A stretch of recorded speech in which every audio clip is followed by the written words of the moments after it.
Good morning friends. તો ફરી એકવાર અમે આપની સમક્ષ હાજર થયા છીએ ડેર ફોર સ્ટડી ની અંદર નવા વિડિયોઝ સાથે.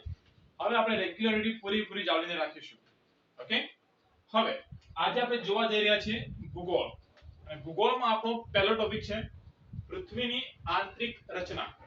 પૃથ્વીની આંતરિક રચના. ઓકે, હવે પૃથ્વીને આપણે અલગ અલગ ભાગ પાડવા પડશે. પહેલા તો એને અંદરથી સમજવા માટે આપણે ક્યાં સુધી જોયું છે પૃથ્વીને, તો કે માત્ર ઉપરનો ભાગ. આપણે ભૂગોળમાં અત્યાર સુધી ચાર આવરણ જોઈએ છીએ. કયા કયા? તો કે મૃદાવરણ, વાતાવરણ, જીવાવરણ અને જલાવરણ. આવા આપણે અલગ અલગ ચાર આવરણ જોતા હોઈએ છીએ. આ ચારે ચાર આવરણ તમે સંપૂર્ણ રીતે પૂરા કરી દો એટલે તમારું ભૌતિક ભૂગોળ આખું પૂર્ણ થઈ જાય. આપણે માની લઈએ મહદ અંશે પૂર્ણ થઈ જાય. તો આજે આપણે એમાંનો પહેલો ટોપિક લેવાનો છે મૃદાવરણ. મૃદાવરણ એટલે કે જમીન અને એનો પહેલો ભાગ એટલે કે પૃથ્વીની આંતરિક રચના. હવે જુઓ આ શું કર્યું છે, એક ડાયાગ્રામ ઉભો કરેલો છે. આપણે તરબૂચ હોય ને, અત્યારે સીઝન છે તો તરબૂચમાં જે આપણે ડગલી મારીએ છીએ અને કાપીને એક ટુકડો ઉભો લઈ લઈએ છીએ, એ જ રીતે અહીંયા એક ટુકડો મેં પૃથ્વીનો કાપીને બહાર કાઢ્યો છે ડગલી મારીને, છેક એની મધ્ય સુધીનો, કોર સુધીનો. તો એક ભાગ આપણે વ્યવસ્થિત સમજતા જઈએ. એમાંથી ઘણા બધા પ્રશ્નો નીકળે છે અને પરીક્ષામાં પૂછાય પણ છે. હવે પહેલી વસ્તુ તો કે ઉપરનો ભાગ. અહીંયા આપણે બે ભાગ જોઈ શકીએ છીએ. અહીંયા મેં પર્વતો બનાવ્યા છે. અહીંયા આપણે થોડું પાણી લઈ લઈએ સમજવા માટે. ઓકે, આ પર્વતીય વિસ્તાર છે, આ સમુદ્રી વિસ્તાર છે. આપણે તે માની લઈએ છીએ. હવે આપણી પાસે બે પ્રકારના તળિયા હોય છે. તળિયા બે પ્રકારના છે. એક તો તમે અત્યારે ઊભા છો એ જમીન, એ આપણું બેઝિક તળિયું છે. અને બીજું તળિયું કે જે સમુદ્ર સપાટીનું તળિયું છે, સમુદ્રની અંદર નીચેનું તળિયું, એ બે તળિયા છે. એને આપણે બે ભાગ પાડી શકીએ છીએ. કયા કયા? તો પહેલું છે SIAL, સિયાલ. નામ યાદ રાખી લો. આપણે ફરી એકવાર અહીંયા લખતા જઈએ. આપણે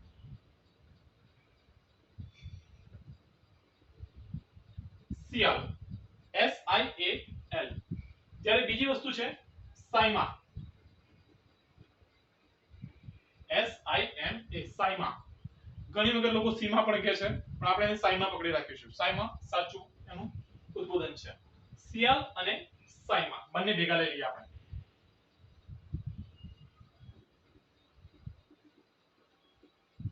ઓકે, વારંવાર કહું છું એ રીતે કે કોઈ પણ ટોપિકને પકડતા પહેલા એનું નામ સમજી લેવાનું. એ નામનું વિચ્છેદન કરો.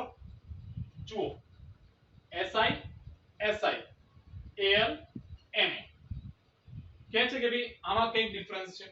બે શબ્દો ભેગા થઈને બનેલું છે. કયા કયા? સિયાલ અર્થાત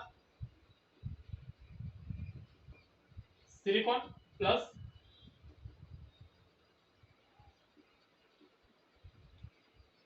એલ્યુમિનિયમ. સિયાલ શેનું બનેલું છે? તો કે સિલિકોન અને એલ્યુમિનિયમ. જ્યારે સાયમા શેનું બનેલું છે? તો સિલિકોન તો સેમ જ છે, પ્લસ મેગ્નેશિયમ. યાદ રહેશે? સિયાલ silicon aluminium, Saima silicon magnesium. હવે થોડાક અંદર ઉતરીએ તો પેલા આને શું શું કહેવાય છે, કયા કયા નામે ઓળખવામાં આવે છે? સિયાલ પહેલા જ વાત કરી મેં, શું દોરેલું છે? પર્વતો, વૃક્ષો. કહી શકાય કે પૃથ્વીની ઉપરી પરત અથવા ઉપરનો ભાગ. કયા કયા ઓળખીએ છીએ આપણે? તો ઘણી બધી ને ક્રસ્ટ, ભૂપરપટ્ટી. નામ જોડે રાખજો, ભૂપરપટ્ટી. અથવા તો જમીન, ભૂપૃષ્ઠીય જમીન. આવા અલગ અલગ નામથી આપણે એને ઓળખીએ છીએ. સીધી ભાષામાં કહીએ તો જે પણ પર્વતીય હોય, મેદાની હોય કે પછી ઉચ્ચ પ્રદેશીય હોય, એ બધી જમીનને આપણે સિયાલ કહી શકીએ. જ્યારે સાયમા શું છે? તો સાયમા અર્થાત સીધી વસ્તુ સમજો સાયમા એટલે તો કે દરિયાઈ સપાટી કોઈ પણ તળ સપાટી જ્યાં દરિયો પૂરો થાય છે એનું જે તળિયું આવે છે ને એને આપણે શું કહીશું સાયમા. હવે આપણે બે ભાગ પાડ્યા છે એનું બંધારણ અલગ અલગ હોઈ શકે છે સમજી લઈએ આપણે. આ ખાસ સમજવા જેવું છે. પહેલા અહીંયા આવતા રહ્યા શિયાળ. તો શિયાળ આપણે કહીશું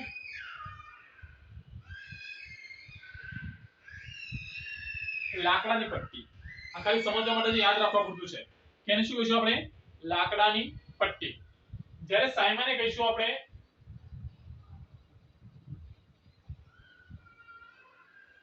લોખંડની પટ્ટી. તમે એક જ સરખી વજનમાં નહીં લો આકારમાં એક સરખી બે પટ્ટી લો, એક લાકડાની લો અને એક લોખંડની લો. બેમાંથી કોનું વજન વધારે છે? યસ ઓબ્વિયસલી લોખંડની પટ્ટીનું વજન વધારે હશે. આકાર સરખો છે પણ વજન વધારે છે. કેમ? કારણ કે એનું દળ વધારે હોય છે. જોઈએ આપણે લાકડાની પટ્ટી તો જાડાઈ કેટલી છે 33 કિમી સુધી. અમુક પુસ્તકોમાં 30 થી 32 લખ્યું છે, અમુકમાં 33 લખ્યું છે, અમુકમાં 35 પણ લખેલું છે. પણ આપણે અત્યારે 33 કિમી સુધી રાખીએ છીએ. 33 કિમી સુધી આપણને શિયાળ જોવા મળે છે અને જાડાઈ. જ્યારે સાયમા કેટલું છે? માત્ર 5 કિમી. સાયમા કેટલું છે? માત્ર ને માત્ર 5 કિમી. સમજો આની જાડાઈ વધારે છે, આની જાડાઈ ઓછી છે, પરંતુ ઘનતા ઘનત્વ અહીંયા ઓછું છે. 2.7 થી 2.9 સુધી 2.7 થી 2.9 સુધીનું જ ઘનત્વ જોવા મળે છે. જ્યારે અહીંયા ઘનતા વધી જાય છે 2.7 થી 4.9 સુધીની ઘનતા જોવા મળે છે. એટલા માટે એને આપણે શું કીધું? લોખંડની પટ્ટી. આને કીધું લાકડાની પટ્ટી. જાડાઈ વધારે છે પરંતુ ઘનતા ઓછી છે, જાડાઈ ઓછી છે પરંતુ ઘનતા વધારે છે. ડન. હવે જે શિયાળ છે એ કયા ખડકોનું બનેલું છે? તો ગ્રેનાઇટ,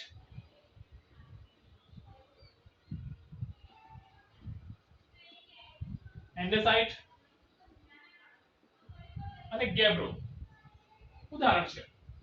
મોટા ભાગે ગ્રેનાઇટ યાદ રાખીશું પહેલા. એવી શિયાળ જે સ્તર છે એ કયા કયા ખડકોનું બનેલું છે? ગ્રેનાઇટ, એન્ડેસાઇટ, ગેબ્રો વગેરે ખડકોનું બનેલું છે. જ્યારે આપણું સાયમા શેનું બનેલું છે? તો કે બેસાલ્ટ ખડકોનું. ખાસ યાદ રાખજો બેસાલ્ટ ખડકોનું. હવે આના પરથી ખબર પડે છે જ્યાં જ્યાં બેસાલ્ટ ખડકો છે, યાદ રાખજો જ્યાં જ્યાં બેસાલ્ટ ખડકો છે એનો પ્રકાર શું છે? તો ક્ષારીય જમીન. ત્યાં ક્ષારનું પ્રમાણ વધારે છે. સીધી વસ્તુ છે ભાઈ. તમે પાણી ગરમ કરતા હો કોઈ નિયમિત ડેગડામાં, ડેગડાની જે ક્ષાર જામે કે નથી જામતો. તમે કોઈ પણ વસ્તુમાં પાત્રમાં તમે પાણી વારંવાર ભરો છો તો સંગ્રહી રાખો છો તો નીચે ક્ષાર બેસે છે. અહીંયા તો આખો દરિયો ભરેલો છે, ક્ષાર બેસવાનો છે. જ્યારે ગ્રેનાઇટ આવશે ત્યાં આપણે શું રાખીશું? એસિડિક.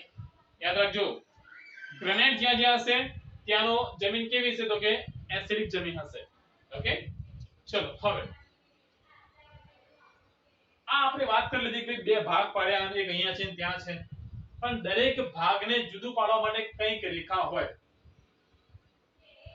તો રેખાઓ બધી આપણે યાદ રાખવી પડશે.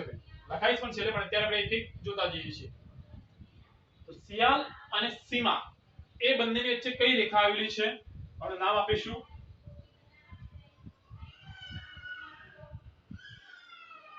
કોનાર્ડ. કોનાર્ડ સીમા. કોનાર્ડ. અમુક જગ્યાએ કોનરોડો લખેલું છે પણ એ ગલત છે. સાચો જવાબ શું છે? કોનાર્ડ સીમા. કોનાર્ડ સીમા તેના તેના વચ્ચે છે તો કે શિયાળ અને સાયમા વચ્ચે. ઓકે તો અહીંયા આપણું શિયાળ અને સાયમા ફિનિશ થઈ ગયું છે. હવે આપણે થોડાક આગળ વધીએ, નીચે ઉતરીએ થોડા. તો તમે જ્યારે પૃથ્વીનું જે સ્તર છે એ પતી ગયું અને નીચે ઉતરો છો થોડા એટલે આપણે મગજમાં શું આવે, લાલ કલરનો લાવા, ધગધગતો લાવો ને એવું બધું મગજમાં આવે, પણ સીધું નથી આવતું. ત્યાં પણ અલગ અલગ સ્તર પડે છે, અલગ અલગ વિભાગ પડે છે. ચલો પહેલી વાત, જેવું આપણું જે ક્રસ્ટ, આ ક્રસ્ટ છે, મૃદાવરણ જેવું પતે છે, કઠણ જમીન જેવી પતે છે, એવું જ નીચે બે ભાગ પડશે, મેન્ટલ. મેં તો કીધું જરા આપણો મેન્ટલી પત્રક રાખવાનો. મેન્ટલ, મેન્ટલ ના બે ભાગ લઈશું આપણે, એક બાહ્ય મેન્ટલ અને બીજું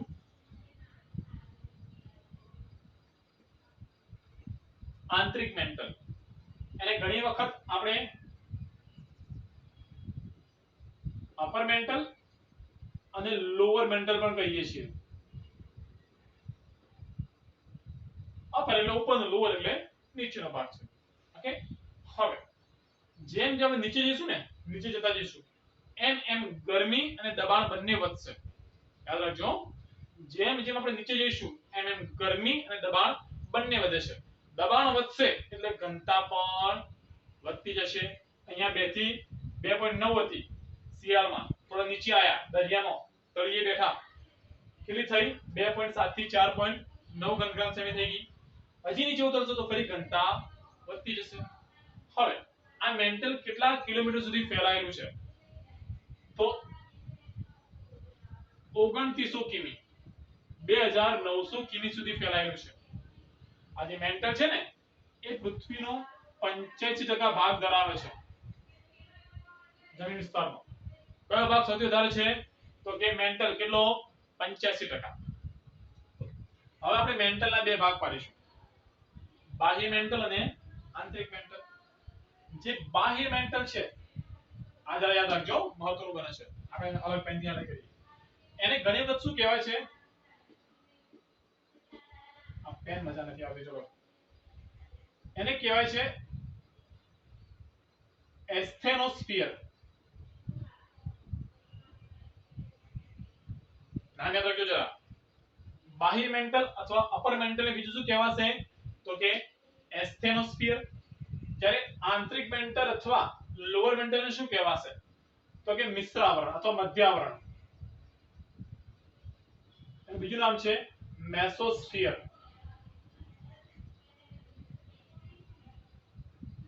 યાદ હશે નામ, એસ્થેનોસ્ફિયર અને મેસોસ્ફિયર અથવા મધ્ય આવરણ.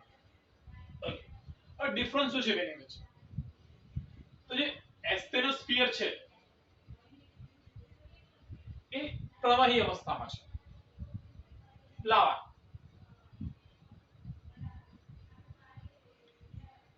પ્રવાહી અવસ્થા. જ્યારે જે મધ્યાવરણ અથવા મેસોસ્ફિયર છે, મધ્યાવરણ અથવા તો મેસોસ્ફિયર, એ પ્લાસ્ટિક જેવું. પણ કેવું પ્લાસ્ટિક? તો કે પીગળેલું. આને બોલતા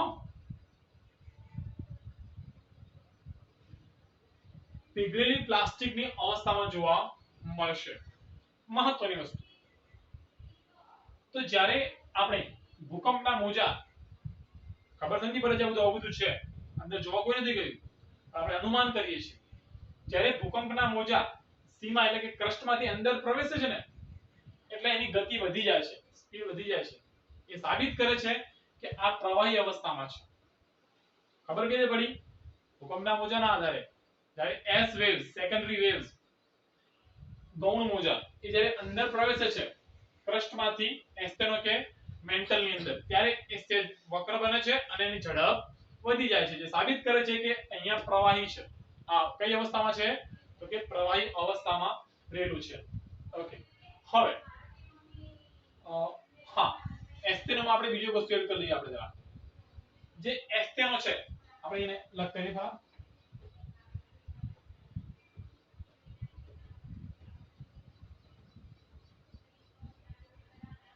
જે એસ્થેનોસ્ફિયર છે એ કયા શબ્દ પરથી બન્યું છે?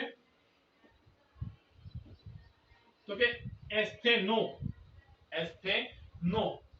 અને એનો મતલબ શું થાય છે? દુર્બળ, નાજુક, તૂટી જાય એવું. અને એટલા માટે જ એસ્થેનોસ્ફિયર ને બીજું નામ આપેલું છે દુર્બલીય સ્તર. આ ભૂલ ના કરતા એટલા માટે લખું છું, અંદર હેડલાઇન કરીને લખું છું. દુર્બલીય સ્તર એ જ આપણું એસ્ટેનોસ્ફિયર, જે લગભગ 400 કિમી સુધી ફેલાયેલું છે. અને આપણો જે પૃથ્વીનો ક્રસ્ટ છે ને, જે આ પૃથ્વીનો પોપડો કહીએ છીએ, અથવા તો આપણે જેને ભૂપરપટી કે જમીન કહીએ છીએ, એ બધી આના ઉપર તરે છે. અને કદાચ આપણે ભણવામાં આવશે જ આગળ, આપણા નવા ટોપિકમાં આવે જ છે, જલ્દી આવી જશે કે ભાઈ હા, વેગનરનો આલ્ફ્રેડ વેગનરનો ખંડ પ્રવહનનો સિદ્ધાંત કે ભાઈ 7 તકતીઓ હતી, પહેલા ભેગી હતી, પછી તૂટી અને અલગ અલગ જગ્યાએ સરકીને જઈ. તો શાના પર સરકી હતી? એ તકતીઓ સરકી હતી આપણા મેન્ટલ ઉપર. આ ભાગ ઉપર સરકી હતી અને સરકીને અલગ અલગ ઠેકાણે જઈને સ્થાયી બની છે. હજી પણ એ લોકો સરકી શકે છે. આ ભૂકંપ આવો ને બધું. બીજી વસ્તુ ખાસ યાદ કરજો, મહત્વનું બને છે. બધી જ જમીની ગતિવિધિઓ એ ટૂંકમાં લખું છું. બધી જ જમીની ગતિવિધિઓ, પછી એ જ્વાળામુખી હોય, ભૂકંપ હોય, સુનામી હોય, એ બધું ક્યાં આકાર પામે છે? તેનો જવાબદાર કોણ છે? તો કે મેન્ટલ. અને એમાં એસ્ટેનો. બરાબર? આ બધી વસ્તુઓને જવાબદાર છે આપણું મેન્ટલ. જે પણ મેં કીધું હોય, ભૂકંપ હોય, જ્વાળામુખી વિસ્ફોટન હોય કે પછી સુનામી આવે છે, એ બધું આકાર પામે છે આપણા મેન્ટલ ની અંદર. ચલો હવે આપણે થોડા આગળ વધીએ. હવે આપણે આગળ જવાનું, સોરી, ઊંડા ઉતરવાનું છે. બાહ્ય મેન્ટલ થઈ ગયું, આંતરિક મેન્ટલ થઈ ગયું. હવે આને જુદું પાડવું પડશે પાછું, એના બે ભાગ પાડવા પડશે. યસ. પહેલી રેખા ક્રસ્ટ અને મેન્ટલ જુદી પાડતી, એને કહીશું મોહોભંગ રેખા.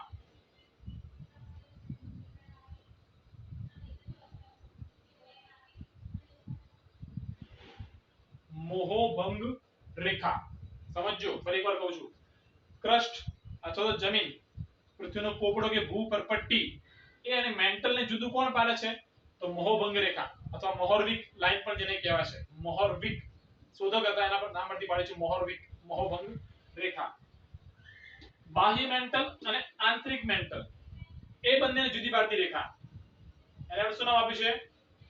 તો કે રેપિટી. આપણે છેલ્લે લખીએ છીએ વ્યવસ્થિત બધી, પણ અત્યારે ધ્યાન રાખો એટલે ફરી રિવિઝન થઈ જાય. ફરી એકવાર, સિયાલ અને સીમા વચ્ચે કોનાર્ડ, ક્રસ્ટ અને મેન્ટલ વચ્ચે મોહભંગ, બાહ્ય મેન્ટલ અને આંતરિક મેન્ટલ અથવા તો અપર મેન્ટલ અને લોઅર મેન્ટલ વચ્ચે રેપિટી. હવે આપણે થોડા ઊંડા ઉતર્યા, તો ફરી પાછી એક રેખા આવશે આપણી. ક્યાં ઉતર્યા? તો હવે આવ્યું કોર અથવા કેન્દ્ર. પૃથ્વીની કોર અથવા તો કેન્દ્ર. ઓકે, એના પર મેં બે ભાગ પાડ્યા છે. કયા કયા? તો બાહ્ય કોર એટલે કે આઉટર કોર અને આંતરિક કોર અથવા ઇનર કોર. ઓકે, શું છે એનું મહત્વ? શું છે? સૌથી મહત્વનો ભાગ આ છે, સમજ્યા ભાઈ. પહેલા આને લખી દઈએ કે ભાઈ જુદું કોને પાડ્યું? મેન્ટલ અને કોર ને જુદું કોણ પાડે છે? મેન્ટલ અને કોર ને જુદું પાડશે ગુટેનબર્ગ રેખા.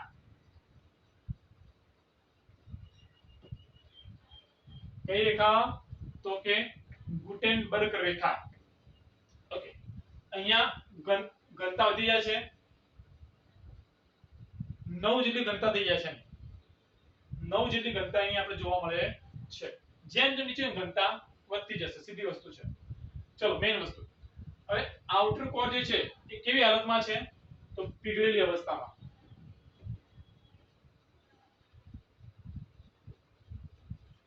પીગળેલી ધાતુ. કઈ કઈ ધાતુ? તો મુખ્ય બે ધાતુ યાદ રાખજો આપણે. આ જે કોર છે ને, એનું બીજું નામ જ છે. શું છે?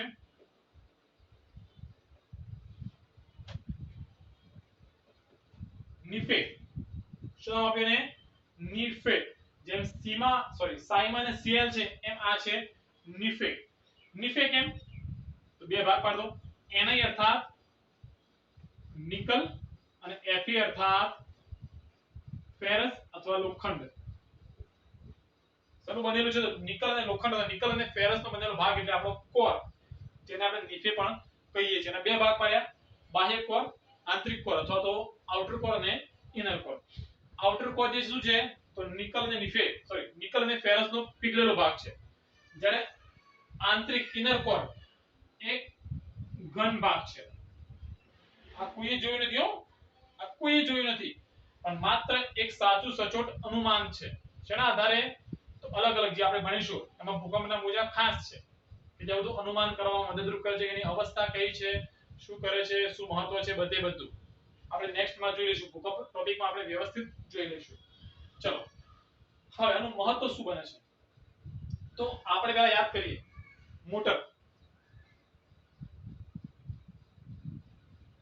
મોટરમાં શું હોય છે તો વચ્ચે ઘન ભાગ હોય છે અને આજુબાજુ સર્કિટ ગોઠવેલી હોય છે એક ગોળ ગોળ ફરે છે ને ડાયનેમો અને જેના કારણે ઉર્જા ઉત્પન્ન થાય છે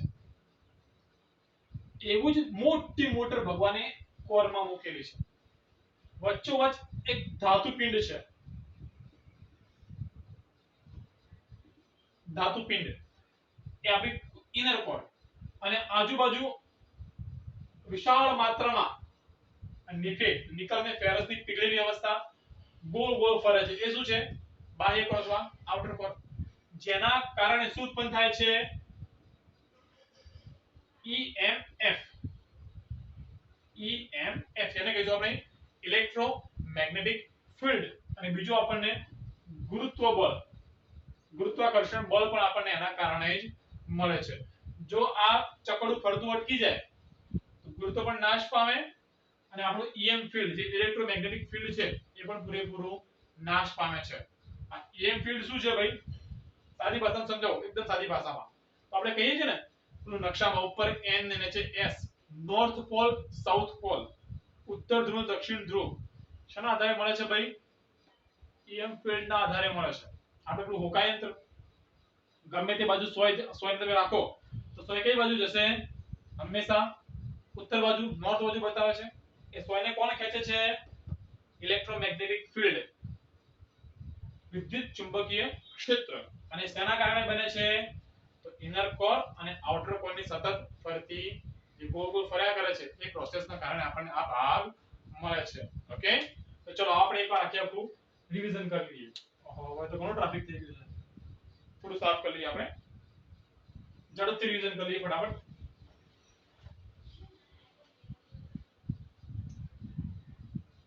ઓકે જુઓ સીમા અને શિયાળ આપણે વાત થઈ કે પૃથ્વીનો જે ક્રસ્ટ છે ઉપરનો ભાગ એને બે ભાગ પડ્યા શિયાળ અને સાયમા શિયાળ જમીની ભાગ છે સાયમા દરિયા નીચેનો ભાગ છે બેને જોડતી રેખા જુદી પાડતી રેખા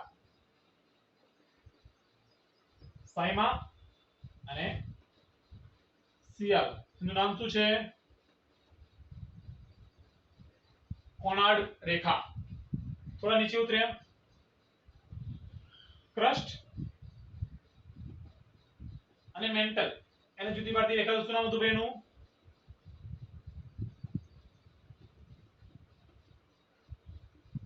મોહભંગ રેખા કોના નામથી બની છે તો કે મોહરવિક થોડા નીચે ઉતરો તો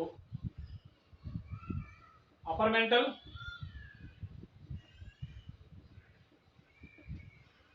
અને લોઅર મેન્ટલ કોણ જુદું પાડે છે તો કે રેપિટી રેખા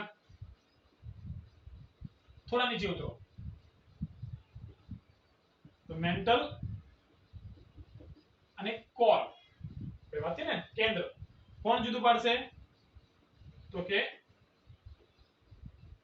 ગુટેનબર્ગ કોણ જુદું પાડશે ગુટેનબર્ગ હવે આપણે રહી ગયું બાહ્ય કોર અને આંતરિક કોર કોણ જુદું પાડશે તો યાદ રાખજો લેહમેન રેખા કોણ જુદું પાડે છે લેહમેન રેખા તો આ થઈ ગયું આપણું આખું પૃથ્વીનો આંતરિક ભાગ. તો મિત્રો હવે આપણે રેગ્યુલર રીતે વિડિયો મૂકવાના છે અને તમે રેગ્યુલર ભણવાનું પણ છે. જે પરીક્ષાઓ આવે છે એ પરીક્ષા માટે આપણે જરૂરી પછી શિક્ષણ ખાતાની પરીક્ષા હોય કે પછી આપણી પીએસઆઈ હોય કે પછી એના સિવાયની કોઈ પણ પરીક્ષા સ્પર્ધાત્મક પરીક્ષાઓ ચાહે ડીવાયએસઓ કે એસટીઆઈ દરેક માટે ઉપયોગી આપણે મટીરીયલ અહીંયા મૂકતા રહીશું. ડિસ્ક્રિપ્શનની અંદર મેં મારો WhatsApp નંબર અને મારી અલગ-અલગ લિંકો મૂકેલી છે તો જેના થકી તમે મને કોન્ટેક્ટ કરી શકો છો અને મારા ગ્રુપ્સમાં જોડાઈ શકો છો. ફરીવાર મિત્રો છેલ્લે આપણે વિનંતી કરીએ છીએ કે અમારી ચેનલને વધુમાં વધુ લાઈક કરો, શેર કરો અને સબસ્ક્રાઇબ કરો. થેન્ક્સ અ લોટ.